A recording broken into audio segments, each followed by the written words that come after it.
હું તો સૌથી સદભાગી સંતાનો એને ગણું છું કે જેને દાદા દાદીના ખોળા મળતા હોય. એ સંતાનો સૌથી સુખી સંતાનો. એ કઈ ગાડી વાપરે છે મારા મતે સુખી છે જ નહીં. એ કેવા કપડા પહેરે છે, કઈ સ્કૂલમાં ભણે છે, કેટલી ફી વાળી સ્કૂલમાં ભણે છે. એ માધ્યમ છે ને પ્રફુલ્લ, મોટો ઉપાડો છે. પછી એની માં આખા બજારમાં પોરખ કરે કે અમારે તો 60,000 રૂપિયા ફી અને પાછા ડ્રેસના નોખા, પાછા કે ટૂરના નોખા. હવે આપણી પાસે હિસાબ કરાવ્યો કે આપણે મૂકવા ગયા હતા તારા છોકરાને, તું આંકડા મને ગણાવે છે.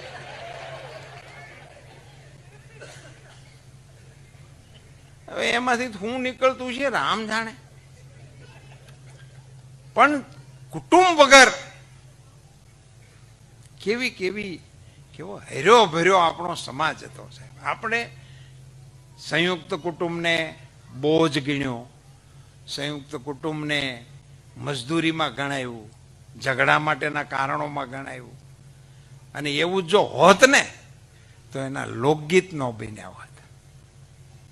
લોકગીત જ્યારે બને ને ત્યારે એ જીવનની ઉત્તમ પરંપરાઓ સમાજમાં વણાય, વણાતા વણાતા ઝીલાય, ઝીલાણા પછી એ લોકબોલીમાં પરિણમે અને પછી એ લોક ઢાળમાં ઉતરે ને પછી લોકગીતની હરાયણે ચડે. સવા બશેરનું મારું દાતરડું લોલ, ઘડ્યું વિલા લાલીએ લવાર મુંજા વાલમજી લોલ, હવે નહીં જાઉં વીડી વાઢવારે લોલ. શ્રમ માટેનું મૂલ્ય હતું. ઈ ત્યાં એ વખતની વ્યવસ્થામાં ખામીઓ હતી એનું ગીત હતું. પરિણ્યો લાવે છે રોજ પાવલી રે લોલ, હું રે લાવું છું રૂપિયો 1.5 મુંજા વાલમજી લો. 1.5 રૂપિયો.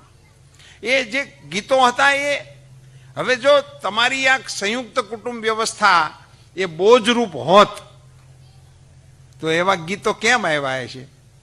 સાંકડી શેરીમાં મારા સસરાજી મળ્યા મુને, લાજુ કાઢ્યાની ઘણી હામ રે ગોકુળમાં, હો મોરા શ્યામ મુજને હરિવાના. આ કેવી રીતે ગવાણું છે? જો એ બોજલ હોત તો કેવી રીતે ગવાણું હોત?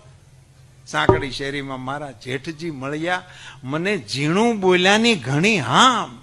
તમે વિચાર તો કરો કેવી પરિવાર પ્રત્યેની શ્રદ્ધા હશે, કેવો પરિવાર પ્રત્યેનો આદર્શ હશે.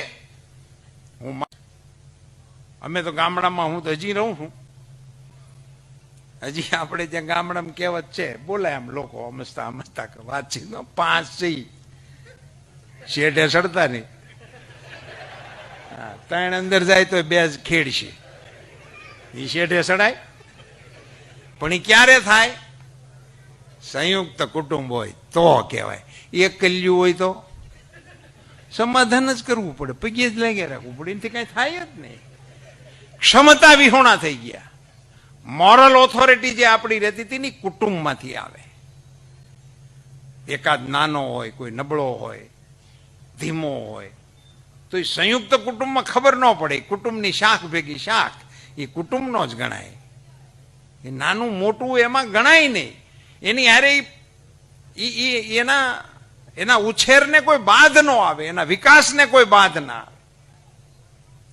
હવે એ તરત ઓશિયાળા થઈ જાય છે, નિરાધાર થઈ જાય છે, સંઘર્ષ નથી કરી શકતા. અને સંઘર્ષ આવે ત્યારે જે એકલતા અનુભવે છે પછી એ પાછા નથી વળી શકતા.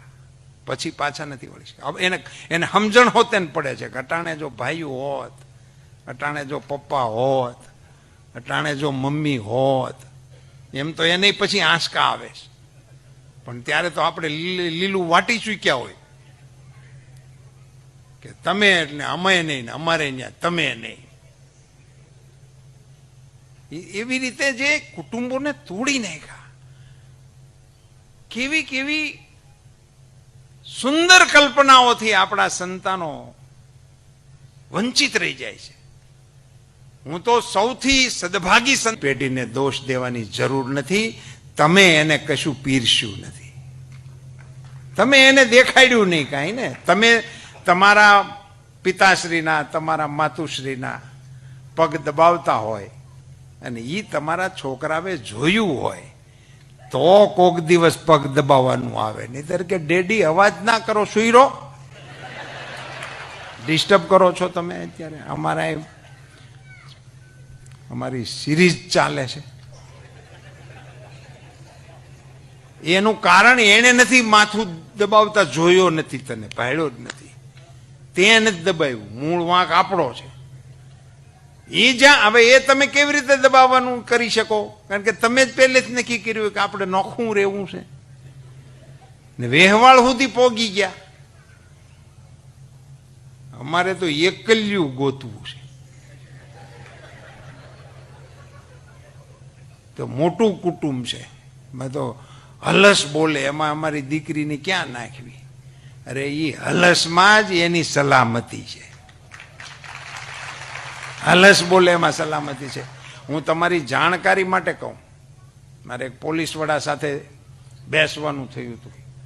મારે આ બધી રામાયણો તો આપણી હાલતી જ હોય, છોકરીઓ ભાગી જવાની, પાછી ગોતવા જવાની, મેળવી દ્યો, અમારી છોકરી નિર્દોષ છે, અમારી આંખ શાર કરી દો ને પછી તમે છૂટા. મેં કીધું એ આંખ શાર નહીં, બાર કરીને વહી ગઈ છે એ તારી અરે આંખ શાર હું ગમે એટલી આંખ ભેળી કરતો નથી માનવાની. હવે એના નામનું નાય નાખતું એટલે કામ પતે. પણ એ પોલીસ ઓફિસરે મને એવું કહ્યું હતું કે સાહેબ આ જેટલા કિસ્સા બને છે એમાંથી એક પણ કિસ્સો સંયુક્ત કુટુંબની દીકરીનો બનતો નથી. કેવડું મોટું અભય હતું આપણા પરિવારનું, એ તો તમે વિચાર કરો કોઈક દિવસ. કેવડું અભય આપણી દીકરીઓ માટે, દીકરાઓ માટે. અભય, એની અંદર ઉછરતી દીકરી ખબર ન પડે ક્યારે હાહેરે વળાવ્યા જેવડી થઈ ગઈ. કારણ કે ઘેરો હોય ને, કાકી હોય ને, ભોજાઈ હોય ને, નાની બેન હોય ને, મોટી બા હોય, ટોળું હોય, એની વચ્ચે જ એને ઉછરવાનું હતું. એટલે એમાં લંગુર લાગે જ નહીં, કવરેજ એરિયામાં જ હોય.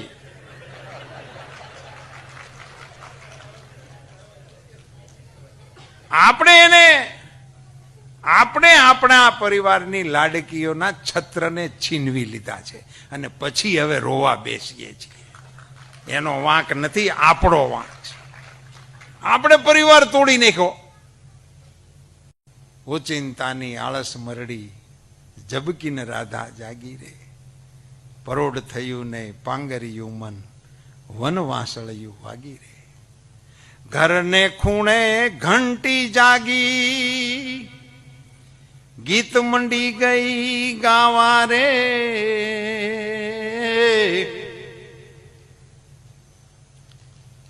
કાંબી કડલા વાદે વળિયા, ત્યાં તો હેલ્યું હાલી ના વારે. પરોઢ થયું ને પાંગરિયું મન.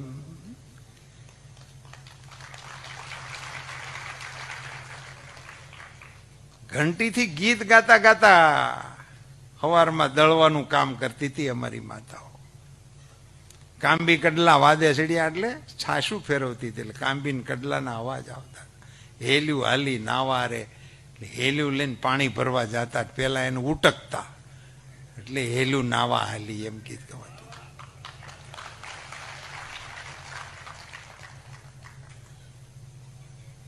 હવે જોગિંગમાં નીકળે છે બેનો. કરો તમે હેલ્યુમ ગોબા પડી ગયા.